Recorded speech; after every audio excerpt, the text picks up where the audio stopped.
ಸರಿಯಾದ ರೀತಿಯಲ್ಲಿ ಬಳಸ್ಕೊಳ್ಳಿ, ಅದಕ್ಕೆಲ್ಲ ಸಹಕಾರ ಕೊಡ್ತಿದ್ದಾರೆ. ಆಮೇಲೆ ಮತ್ತು ಹಸುನೌಕೆ ಮತ್ತು ಸೂರ್ಯಕಾಂತಿನೆಲ್ಲ ಬೆಳೆದನ್ನೆಲ್ಲ ಡ್ರಮ್ಮಲ್ಲಿ ಹಾಕಿ ವ್ಯವಸ್ಥೆ ಮಾಡ್ಕೊಂಡು ಟೆಕ್ನಾಲಜಿಯಲ್ಲಿ ಕೊಡಿ ಅಂತ ಹೇಳಿದ್ದಾರೆ. ಅದನ್ನು ನಮ್ಮದು ಉತ್ತಮ ಪ್ರಮಾಣದಲ್ಲಿ ಹೇಳ್ಕೊಟ್ಟಿದ್ದಾರೆ. ನಾವು ಅದನ್ನು ನೆಕ್ಸ್ಟ್ ವರ್ಷ ಬರುವಾಗ ನಮಗೆ ಫುಲ್ ಮಾಹಿತಿ ಕೊಟ್ಟಿದ್ದಾರೆ. ಮತ್ತು ಹಸುಗಳನ್ನು ಮತ್ತು ರೆಗ್ಯುಲೇಷನ್ ಹಸುಗಳಿಗೆ ಕರಿಬೇಕು, ಎಷ್ಟು ಒಣಮೇವು ಬರಬೇಕು, ಹಸಿಮೇವು ಬರಬೇಕು ಎಲ್ಲ ಎಕ್ಸ್ಪ್ಲೈನ್ ಮಾಡಬೇಕು. ಮಣ್ಣಿನ ಪರೀಕ್ಷೆ ಮತ್ತು ನೀರಿನ ಪರೀಕ್ಷೆ ಮತ್ತು ಗೊಬ್ಬರದ ಪರೀಕ್ಷೆ ಎಲ್ಲ ಹೇಳಿದ್ದಾರೆ. ನಮಗೆಲ್ಲ ಫುಲ್ಲು ಅನುಭವ ಆಗಿದೆ. ಮುಂದೆ ನಾವು ಅವರ ವೈಜ್ಞಾನಿಕವಾಗಿ ಅವರು ಏನು ಮಾಹಿತಿ ಕೊಟ್ಟಿದ್ದಾರೆ ಆ ಮಾಹಿತಿ ಪ್ರಕಾರ ನಡೀತೀವಿ. ಪರಿವರ್ತನೆ ಮಾಡಬೇಕಾಗಿದೆ. ಮೆಟ್ರೈಜಮ್ ಅನಿಸ್ಟೋಪ್ಲಿಯಾ ಅಂತಕ್ಕಂಥದ್ದು ಒಂದು ಜೈವಿಕ ಶಿಲೀಂಧ್ರ. ಮೆಟ್ರೈಜಮ್ ಅನಿಸ್ಟೋಪ್ಲಿಯಾ ಅಂತಕ್ಕಂಥದ್ದು ಒಂದು ಜೈವಿಕ ಶಿಲೀಂಧ್ರ.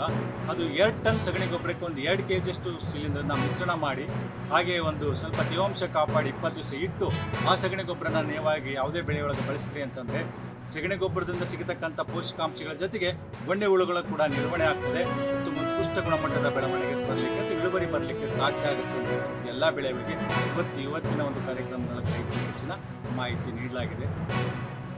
ಗುಂಡ್ಲುಪೇಟೆ ತಾಲೂಕಿನಲ್ಲಿ ಇಲ್ಲಿ ಕೃಷಿ ಬೆಳೆಗಳ ಜೊತೆಗೆ ನಮ್ಮ ಒಂದು ಹೈನುಗಾರಿಕೆ ಮುಖ್ಯ ಕಸುಬಾಗಿದೆ. ಆ ಹೈನುಗಾರಿಕೆಯಲ್ಲಿ ನಾವು ರಸಮೇವನ್ನು ಯಾವ ರೀತಿ ತಯಾರು ಮಾಡ್ಕೋಬೋದು, ನಮ್ಮ ಲಭ್ಯತೆ ಇರ್ತಕ್ಕಂಥ ಸಂದರ್ಭದಲ್ಲಿ ಅದನ್ನು ಕತ್ತರಿಸಿ ಪುಡಿ ಮಾಡಿ ಗಾಳಿ ಆಳದೇ ಇರೋ ರೀತಿಯಲ್ಲಿ ಸೈಲೇಜ್ ಬ್ಯಾಗ್ಗಳಲ್ಲಿ ಅಥವಾ ಪ್ಲಾಸ್ಟಿಕ್ ಡ್ರಮ್ಗಳಲ್ಲಿ ನಾವು ಅದನ್ನು ಗಟ್ಟಿಯಾಗಿ ಗಾಳಿ ಆಡದ ರೀತಿಯಲ್ಲಿ ಸಂರಕ್ಷಣೆ ಮಾಡಿಕೊಂಡು ಮೇವು ಲಭ್ಯತೆ ಇಲ್ಲದೆ ಇರ್ತಕ್ಕಂಥ ಸಂದರ್ಭ ಇಟ್ಕೊಂಡು ನಮ್ಮ ರೈತರಿಗೆ ಯಾವುದೂ ತೊಂದರೆ ಆಗದಂತೆ ನಮ್ಮ ಕೃಷಿ ಇಲಾಖೆದವರು ಮತ್ತು ಯೂನಿವರ್ಸಿಟಿ ಸೈಂಟಿಸ್ಟ್ಗಳು ಭಾಳ ಕಾಳಜಿಯಿಂದ ರೈತರಿಗೆ ಈ ಥರ ತಾಂತ್ರಿಕತೆಗಳನ್ನು ಸದುಪಯೋಗ ತಗೊಂಡು ಯಾವುದೇ ಥರದ ಬೀಜೋಪಚಾರ ಮಾಡದೆ ಬಿತ್ತನೆ ಕಾರ್ಯಗಳನ್ನು ತಗೋಬೇಡ್ರಿ.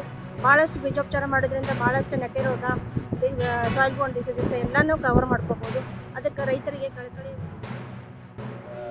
ದ್ರಾಕ್ಷಿ ಏನೈತಿ ಇನ್ನು ನೋಡ್ಬೇಕು ಈ ಸಲ ಏನು ಪರಿಹಾರ ಕೊಡ್ತಾರೋ. ಹೋದ ವರ್ಷ ಆಗ್ಯಾವ ಲಾಸ್ ಆಗೈತಿ, ಗೊತ್ತಿಲ್ಲ. ಈ ಸಲ ಇನ್ನು ಏನು ಮಾಡ್ತಾರೆ ನೋಡ್ಬೇಕು. ಉತ್ತಮ ಮಳೆ ಆಗೈತಿ, ಚಲೋ ಆಗೈತಿ.